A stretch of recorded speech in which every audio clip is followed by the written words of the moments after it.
Visakha steel plant ఎవ్వరూ ఆలోచించలేదు. మేము దాన్ని ఈ విధంగా కాపాడుకోవాలని మేము ఆలోచిస్తున్నాం.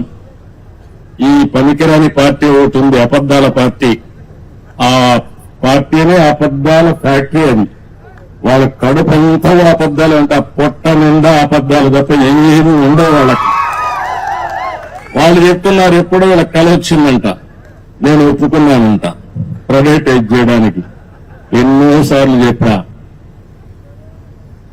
తెలుగు వారి ఆత్మగౌరవం కోసం పోరాడినటువంటి ఫ్యాక్టరీ ఇది.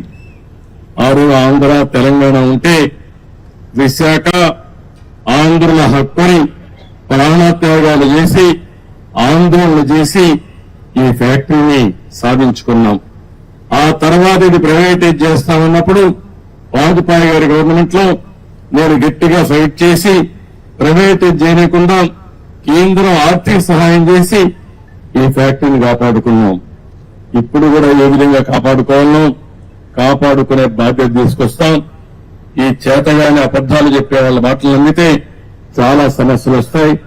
ఒక పక్క అబద్దాలు చెప్పే వాళ్ళని ఎప్పటికప్పుడు ఖండన చేయాలి, ఖండిస్తూనే మళ్ళా వాస్తవాలు చెప్పాలి.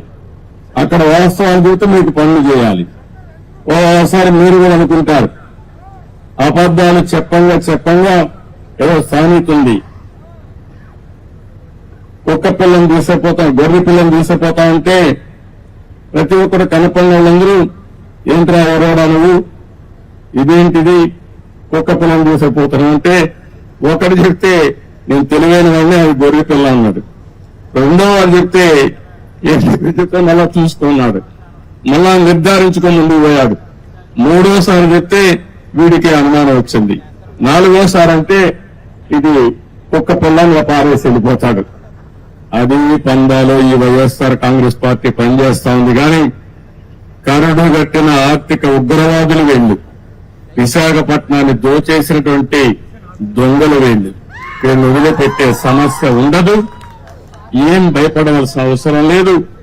మీ మనోభావాలకు అనుగుణంగా పనిచేస్తాం.